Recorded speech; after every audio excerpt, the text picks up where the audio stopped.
Good afternoon, everybody. My name is Vicki. I am our in-house Microsoft trainer. Today we're going to do an in-depth comparison on Office 365 versus G Suite. We are going to take a look at some of their common capabilities and some of the things that they do differently. We will talk about cloud storage, email, support options, and all the other good stuff that they both have to offer. A couple of quick overview points. We both know that the most common things that we're looking at is going to be email and the Office 365 file types. Both of them do have email options. Obviously, we have Gmail, or you can use your company's email. Same as with Outlook. You can use an Outlook.com email, or you can have your company's email branded. They both do have 24/7 support, and they have the ability to create and edit Office 365 file types. One caveat is that some formatting may be lost between G Suite and Office 365. Obviously, if you're editing a PowerPoint document, an Excel spreadsheet, or a Word document natively into Office 365, they will retain their own file types. You can do minor edits with those on the G Suite equivalents. However, sometimes the formatting does go back and forth between them. So something to be aware of. If your Office already does integrate products such as Word, Excel, and PowerPoint, that G Suite may be a little bit trickier to use unless you were using their entire product line. Going into some more specifics, Office 365 and G Suite were originally created from completely different backgrounds. Office 365 has been around for a long time in various fashions. We are all very familiar with Microsoft Word, which has been around nearly since the beginning of personal computing. It has obviously grown from there into the other products that we are super familiar with, like PowerPoint, Excel, and the rest. Whereas G Suite started as Google's infamous search engine. From there, it gave the option to start to edit collaboratively with various documents and grew that way. So the background for the two products, despite coming to very similar current iterations, definitely started from different places. And the advantages or disadvantages to those come into play when we start to get into the details. Both Office 365 and G Suite are available via web. However, Office 365 does also have all of its desktop options. The original programs that we're used to having right on the computer. They are also, with limited features, now available on the web. So there is a Microsoft Word, Microsoft Excel, PowerPoint, that you can do minor edits from the web, share from the web with people that you are working with, and save and share those file types externally and internally. Whereas G Suite, it's online only. You can, with certain limitations, use it offline, but there are no native programs on your computer that you can use standalone. So that is something to keep in mind if you are someone who uses those desktop applications primarily. Office 365 does have the edge there. The other point with that is that the desktop applications are far more powerful than the online equivalents. Online, obviously, you're going to look for speed, stability, ease of use. If you really need to get into the meat and potatoes of those applications, the desktop version in Office 365 is going to be far more powerful. The Office 365 suite is available on Windows, Mac OS, and all mobile platforms, including Windows Phone. I know Windows Phone is kind of on its way out. However, a lot of enterprise companies do still use Windows Phone enterprise-wide. So if you have that integration, keep in mind that Office 365 is available on Windows Phone, whereas G Suite is not. You can use it via web, but it is not natively built in. So something else to consider there. Going on, we're going to cover the big three: word processing, spreadsheets, and presentations. I keep saying Word, PowerPoint, and Excel because those are the ones that we all use the most. In any business, those are the file types that people are going to need the most access to. So when it comes to word processing, we have the Microsoft product, which is Word, everybody knows and is familiar with, and we have the Google product, which is Docs. Word is very full-featured. It is designed to be the premier word processing software on the market. As you know, as I mentioned before, it has been around absolutely forever and has gone through many, many revisions with many features added and bugs smoothed out. And recent versions have added in a lot of the collaborative features that would have previously given G Suite an advantage, but Word does, or the Microsoft Suite does them as well, and in some ways does them even better because there isn't the loss of data integrity when everything is native to the Microsoft product. So Google Docs does have a lovely word processing option.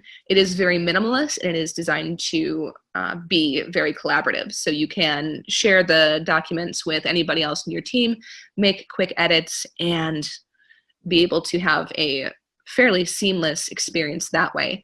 However, with, as I said, the Microsoft option having these collaborative features built in, then you no longer have to weigh the pros and cons of possibly losing some integrity on your data as you move through the bridge between the Microsoft documents and the Google interface. Same sort of situation with Excel versus Sheets. Excel is a much more robust, much more complete option. As you know, with Excel, if you have ever dug into things like macros or running programs that are more complex directly out of Excel, those sorts of computations are not available in Google Sheets. Google Sheets is simply a bare bones spreadsheet interface. If you want to do basic mathematic equations, if you are just keeping track of names, numbers, basic information like that, Sheets can be perfectly serviceable. But if you're looking to be able to make that data more investigative, more losing the word that I'm looking for, unfortunately, but for things like pivot tables, like there's no pivot table equivalent in Sheets. So if you're someone that has a lot of Excel notebooks and individual databases that work together, know that that functionality does not transfer over to Google Sheets. So Sheets is definitely for simple data collaboration, whereas Excel is where you're going to get all those other nice integrated features and options. Going on to the third one, is going to be PowerPoint versus Slides. One thing that Slides does do pretty well is it does have native YouTube integration. Since YouTube is in the Google suite of products, it does nicely slide into Slides, and the integration features are relatively seamless. That said, you do have to have a network connection to be able to use those slides and presentations with any YouTube files that you use. PowerPoint does have the option, obviously, to use YouTube files. Also has the opportunity to host local media files, or you can use anything from any of the other major media outlets. So you can add Facebook video, you can add Twitter video, you can add the one that is slipping my mind. I'm having a real hard time with proper nouns today, but they're all able to be integrated into PowerPoint, and you can take them offline. So once you add the media file to PowerPoint, you can take it with you, even if you don't have an internet connection wherever you're giving the presentation. Slides does have very clean, very easy to use formatting, but it does not have the number of templates that are available that PowerPoint does. PowerPoint, of course, you can get very, very deep into formatting before you even start to consider the content of your presentation.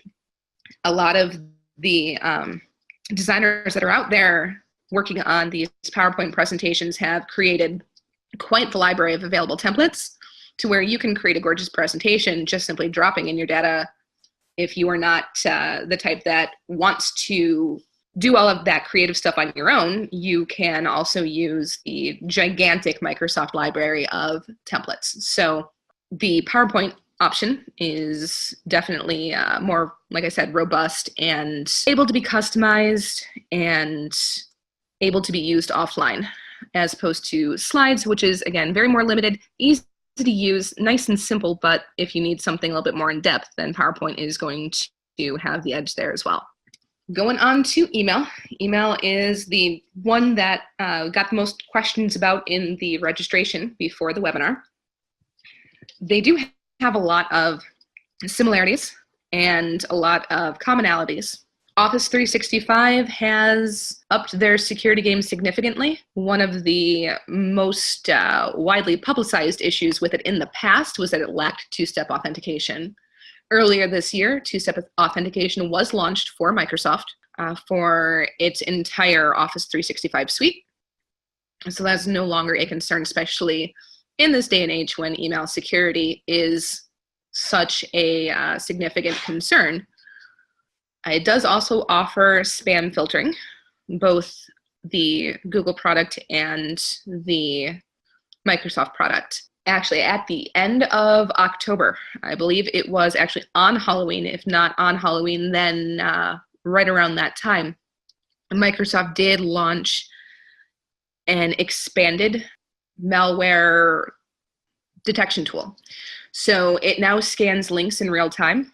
With the most recent version of the software, you can hover over a link, and as soon as you start to click it, it will be scanned to see if it is a genuine link that is safe and verified, or if it is flagged as potential malware or spam or anything else that might be dangerous to your computer. So even if you don't have an antivirus solution, which do hope that everybody does have an antivirus solution, but in the event that one is not present or does not catch something, the real-time link scanning is now available in both products. So brand new for Microsoft. They are always looking to up their game security-wise, and they are now completely on par with G Suite in that respect. Both email products do offer extensive calendar integration. They work natively with their own product. They can cross over to the other, although obviously the integration is going to be more seamless when you use either Google Calendar with the Google product, or if you use the Outlook calendar that is built right into Outlook. You can cross them. It's easier to stick with one or the other. And of course, the calendars for Microsoft Outlook also have a lot of options as far as resource management and tying in different types of web or remote meeting options. I'll get into Skype for Business in a moment, but Skype for Business is by default integrated. However, you can also integrate if you use GoToMeeting or if you use Zoom or one of the others. You do have that option to add a plugin so you can manage resources that way, schedule meetings right in the Outlook calendar. They do both have a wide variety of customizable themes. If you're the kind of person who likes to make sure that your inbox looks exactly how you like it, they both have the option to change color, change format, change fonts. However, one thing that the Google product is limited on is that you cannot change the number of panes in the window. So if you like a more simplistic view, you're stuck with a 3-pane option, whereas in Outlook, if you need to kind of reduce the visual clutter on your page, you are able to close some of the sidebars and change it to just a 2-pane or a 1-pane window, whatever works best for you. Both do have the option to put legal holds on inboxes. If you have an employee that had access to sensitive data that is no longer with the company, they do both have the option. Something that's always been available with the Microsoft product was recently rolled into the Google product as well. So that is an extra layer of internal security where you can lock down those inboxes if you find yourself in the need to do that. Taking a closer look into the differences, Outlook has the desktop software that we all know and love, has been around for many, many generations and gets better with every one. It is bundled right into the Office 365 product suite at the enterprise pricing level. So there is a business option where you have only the web version of Office 365. For the most part, I am talking about the full product suite. The third-party options are the only ones that are available for Gmail. So you can use Gmail in Outlook if you happen to have the product, but you are using a Gmail-based email service. However, there is nothing native. Again, everything with the Google product suite is online only. Outlook has their intuitive folder organization system, much like it mirrors Windows, the folders that you're used to seeing on your personal computer. You see the same thing in Outlook. You can organize your email into folders. You can have them route in certain ways. You can set rules and quick steps to organize your email options. That is a whole webinar in and of itself. The amount of customization that can go into that, it is extremely robust, extremely thorough, and excellent for maximizing your productivity. Gmail does have its default smart sorting categories. When you first open a Gmail account, it's going to have a number of tabs. As your email starts to filter in, it will assign priority levels to the different types of email that you receive. So it's going to start that sorting right out of the box, as opposed to with Outlook, you have to go in and customize it. That said, you are limited to their default smart sorting categories. There is no option to change those. You can eliminate certain ones, but there is no customization there. You can add tags and folders to search that way. However, it is not quite as robust and thorough as Outlook is, and there is no equivalent for rules and quick steps. Rules and quick steps are really, really nice because anything that you do repeatedly, you can set to automate. With a click of a button, you can send a certain type of reply. You can forward an email. You can set a rule to just automatically forward certain emails, route them to different folders. Unfortunately, those sorts of features are not available in the Google product. The Google product, you can only do offline browsing, so you can only access your email offline through Chrome and Safari. Those are the only two browsers that allow it. You can set that up in the individual settings for those browsers when you install the Gmail extension. It is a little bit clunky, and you have to make sure that you have everything downloaded beforehand, and they only go back a month. So you are limited to only a month in the past if you are doing offline work in your Gmail account. However, with Outlook, it is available offline anywhere with the entirety of your email accessible to you, as long as you have things saved locally. Everything that's saved locally is going to be there for you, regardless if you're online or offline. So there's no time limit for how far back you can go with Outlook. All right, communication. Everybody likes to be able to instant message people on their team these days. It is a great alternative to email, especially when you just need to drop somebody a quick note. They both have these options integrated. I'll go into the differences in the individual software shortly. They also both have the ability to do voice and video calls. You can screen share with both, and you can archive your chat logs. So if you need to access anything that was referenced in a previous meeting, you have the option to do that from both products. So the products that we're looking at are Skype for Business and Google Hangouts. Skype for Business is pretty new, and from using it myself, it is fantastic. It's gorgeous. The user interface is very clean, very simple, and very easy to navigate. It is capable of being fully integrated into an enterprise class telephone replacement. So if you wanted to set up Skype for Business to be your enterprise phone system, that is an option with the Office 365 product suite.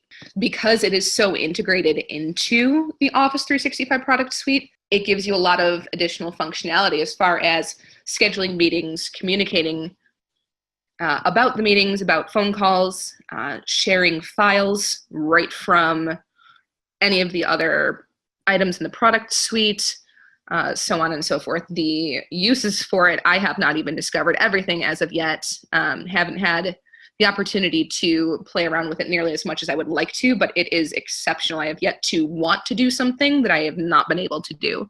If I'm in the middle of a Skype for Business meeting call and I need to send someone an Excel file, I don't even need to find it on my hard drive. It is intuitively available for me if it is topically related to the meeting. So it's very, very robust and integrated option.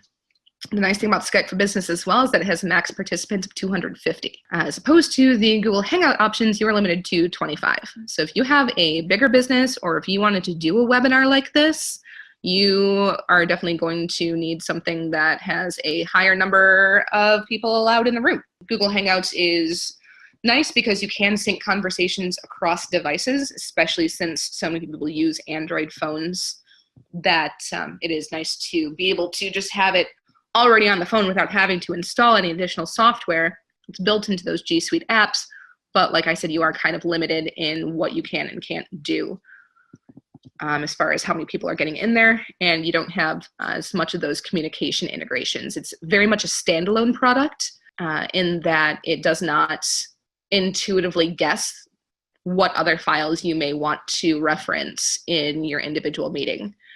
Whereas Skype for Business seems to know what you're talking about before you even start talking about it, which is really, really neat. Going forward into file storage and syncing, both of them do have cloud and local machine options. You can sync between them. You can use just the cloud. You can use just local options. If you want to edit collaboratively, obviously you would want to lean more towards the cloud. If you are someone who does not need to share your documents as much, you can save everything to your local computer. Either one works just as fine. You do have more storage options. We'll get into that with the pricing. For the Microsoft product, you get a little bit more file storage space.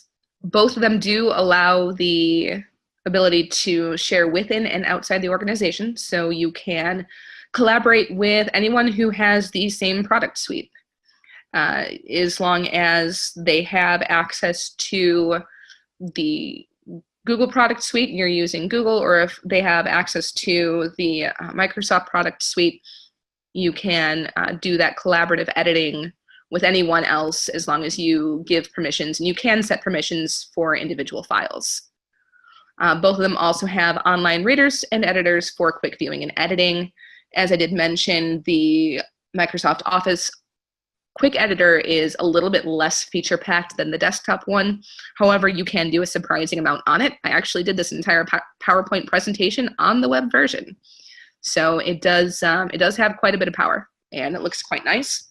However, with all of those files that you are sharing and uploading and working on wherever you do it, cloud or local, content management is where we really start to differ in power.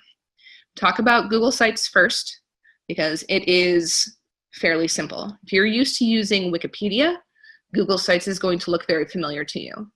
It is very quick to deploy. It is very simple and user-friendly, and it references other pages within Google Sites via links, much like a wiki page does. That said, customization is very limited.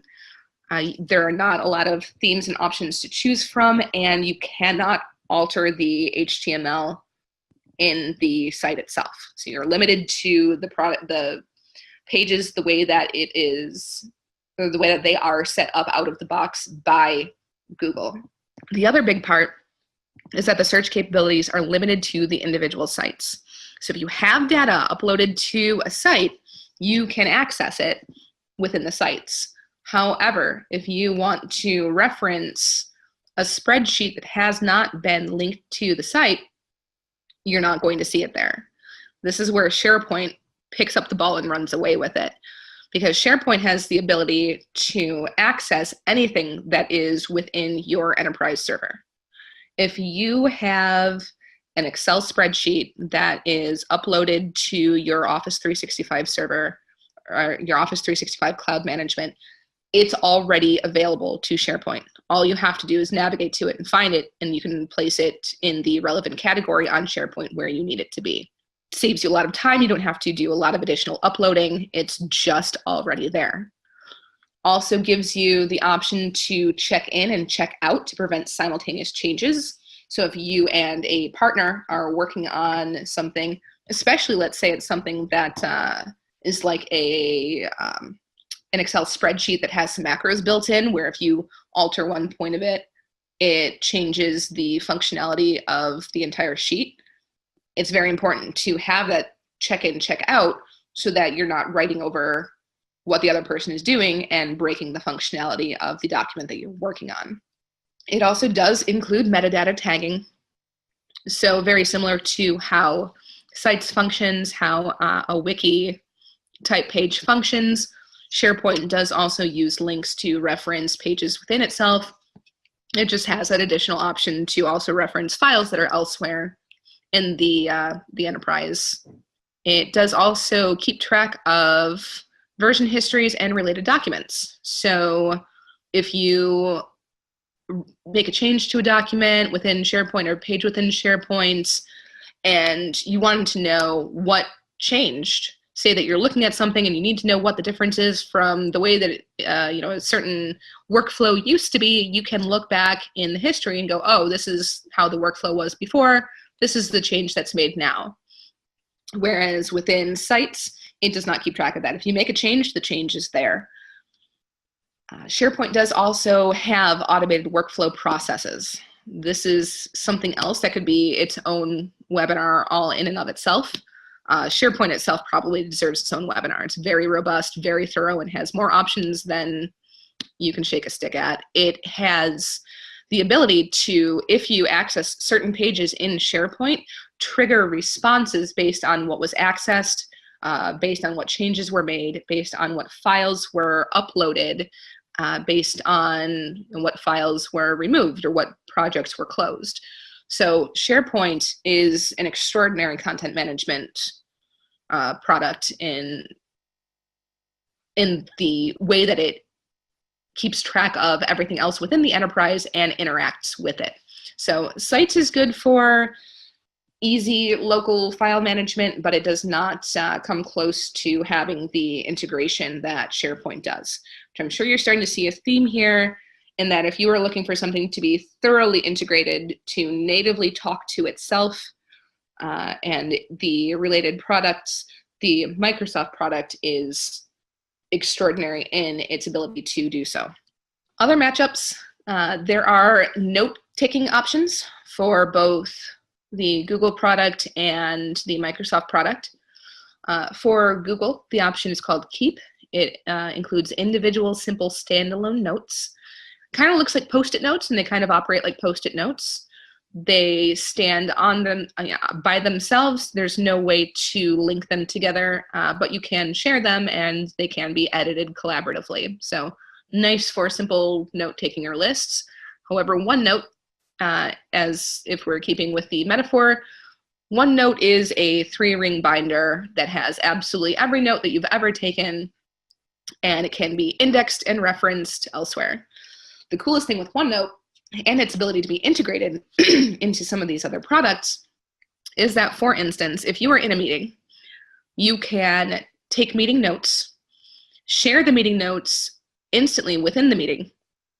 After the meeting is over, you can go back into your calendar if it's 3 months down the line and you need to know what exactly happened during that meeting, or if you know that something was referenced in this meeting but you don't remember the context, but you know somebody took notes on it, you can go back into your Outlook calendar, open the OneNote file that's associated with that meeting already, because as soon as you start editing it within the meeting, it automatically shows up in the calendar. Open that, see what notes were taken on that date, and have that resource available to you. So OneNote keeps track of everything, as opposed to Keep, which is cute little Post-it notes that are good for short thoughts, but not nearly as robustly integrated. The other popular products with Microsoft, they're kind of new, upcoming, and people are very, very interested in them, are completely unique to Office 365. We've got Delve, Flow, and Bookings. Delve is a piece of software where it looks at everything else you're doing within Office 365 and immediately shows you what it thinks you are most interested in. It's going to show you files that you've recently accessed, files that people on your team have recently accessed, it sees, say that you email with a direct team member more than anyone else, it's going to start showing you things that you've worked on with that person as a priority over, maybe some other email products that, or email conversations that that you didn't really need to know about, that you didn't interact with. It's very, very intuitive, and it's a great place to, at a glance, see everything that you're working on. It does, again, show Word documents, PowerPoint, Excel, emails, even notes about topics that you have been discussing frequently. Delve could probably be its own webinar as well. It's a very unique product that no one else has. Flow is the workflow organizer. It creates flowcharts. There is no equivalent in the Google product. So if you are someone where flowcharts is a big part of your day-to-day business life, you're going to want to stick with the Microsoft option. It is there, and it integrates, again, with everything else.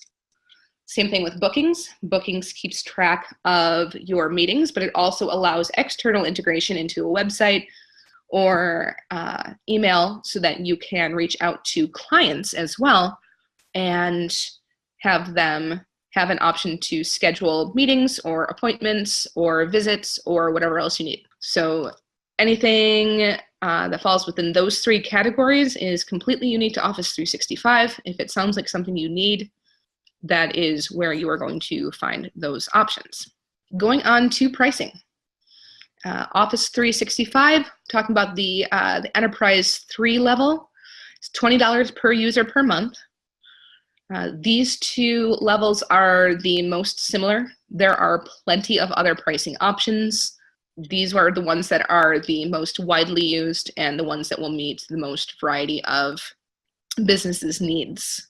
So Office 365, $20 per user per month for the web and the desktop application. So it's all of the Office 365 suite, as well as the computer version of the full versions of Microsoft Word, Excel, PowerPoint, and the rest of the productivity suite. It does come with unlimited cloud storage and 50 gigabytes of email storage. So they are separated. There is a limit on email storage. However, with everything being saved to the cloud, a lot of that 50 gigabytes will go a very, very long way. You don't need to house large files native or locally within your email because everything is able to be uploaded to the cloud anyway. You do have unlimited number of users, and you have 24/7 web and phone support. G Suite Business is their middle tier. It's $10 per user per month. It is obviously their online-only product suite. They do have unlimited cloud storage, including email, or 1 terabyte if there are fewer than 5 users. So you only get unlimited if your business has more than 5 people enrolled in the G Suite product. You do have the option for unlimited users and 24/7 web and phone support. Final verdict. G Suite is a lovely product that is minimal and serviceable for basic needs. However, if you need robust, feature-packed, professional, customizable software, if you need it to do everything and do it well, and if you want everything to play perfectly with each other, Office 365 is going to be the hands-down winner. You can't beat it. It is by far the most popular product on the market, and it's there for a reason. That is the final say that we have on this. If you have any questions, you can reach out to us after the webinar. We will make sure that our contact information is available to you. And if you have questions down the line, please don't hesitate to reach out. That is everything. Thank you very, very much for watching. You all have a fantastic afternoon.